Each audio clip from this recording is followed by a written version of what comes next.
سنن ابو داود کی روایت ہے، حضرت یعلا بن امیہ رضی اللہ عنہ ایک بزرگ صحابی ہیں، کہتے ہیں کہ اللہ کے نبی صلی اللہ علیہ وسلم نے ایک غزوے کا اعلان فرمایا۔ سفر لمبا تھا اور میں بوڑھا تھا، بیمار بھی تھا، تو میں نے اپنی خدمت کے لیے چاہا کہ کسی کو ملازم رکھ لوں۔ تلاش کرتا رہا، ایک شخص کو میں نے ملازم رکھا اور اس پورے سفر کی اجرت 3 دینار مقرر کی گئی۔ اس پورے سفر کے لیے اس کی تنخواہ ہے، اس کی اجرت 3 دینار مقرر کی گئی۔ وہ سفر میں میرے ساتھ تھا، خدمت کرتا تھا، اور اللہ تعالیٰ نے اس غزوے میں ہمیں فتح عطا فرمائی۔ مسلمانوں کو جب فتح ہوئی اور مال غنیمت تقسیم ہونے لگا تو میں نے چاہا کہ میرے ملازم کے لیے بھی مال غنیمت میں حصہ ہو جائے۔ اللہ کے نبی صلی اللہ علیہ وسلم کی خدمت میں نے درخواست کی اور پوری تفصیل بتائی۔ اللہ کے نبی صلی اللہ علیہ وسلم نے ارشاد فرمایا،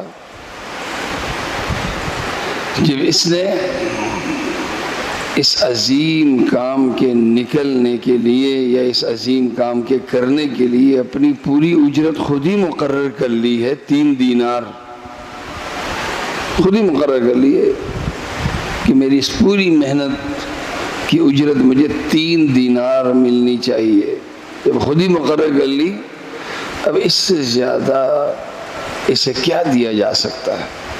اس سے زیادہ اسے کیا دیا جا سکتا ہے؟ اور اس طریقے سے اس کے لیے مال غنیمت میں کوئی حصہ مقرر نہیں ہوا۔ کیوں؟ اس لیے کہ وہ مجاہد بن کے نہیں نکلا تھا، جہاد کے لیے نہیں نکلا تھا، بلکہ اپنی نوکری پہ نکلا تھا، نوکر بن کے، ملازم بن کے نکلا تھا۔ اب یہ حدیث ہے، اس سے جو بات واضح ہوتی ہے وہ یہ کہ جب ہم کام کو ملازمت کرتے ہیں، کوئی کام کرتے ہیں، ہماری سوچ اگر یہ ہو کہ میں کام اس لیے کر رہا ہوں کہ میرے اس کام کی قیمت یہ تنخواہ ہے، میرے اس کام کی قیمت یہ مالی فائدہ ہے، تو اپنی تنگ سوچ کی وجہ سے ہم نے اس کی اجرت خود ہی جب متعین کر لی تو اللہ سے پھر کیا امید رکھے کہ اللہ بھی اجر دے۔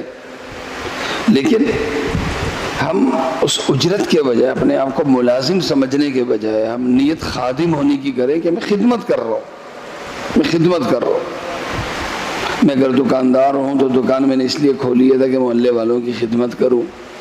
میں اگر ڈاکٹر ہوں تو میں نے کلینک اس لیے کھولا ہے تاکہ یہاں کے علاقے کے لوگوں کی میں خدمت کروں۔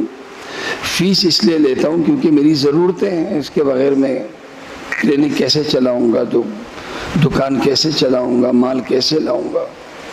تو بجائے اپنے آپ کو ملازم تصور کرنے کے اگر ہم خادم تصور کر لیں اور ذہن میں یہ رکھ لیں کہ اگر کبھی کسی ضرورت مند کی ضرورت، اگر وہ ضرورت جو ہے وہ مجھے بغیر قیمت کے، بغیر اجرت کے اگر کبھی پوری کرنی پڑ گئی تو میرے لیے ضرورت اہم ہوگی، اجرت اور اپنی چیز کی قیمت اہم نہیں ہوگی۔ صرف نیت کرنا ہے۔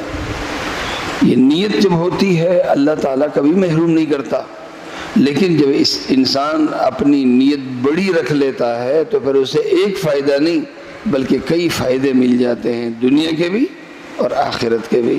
اللہ تعالیٰ مجھے اور آپ سب کو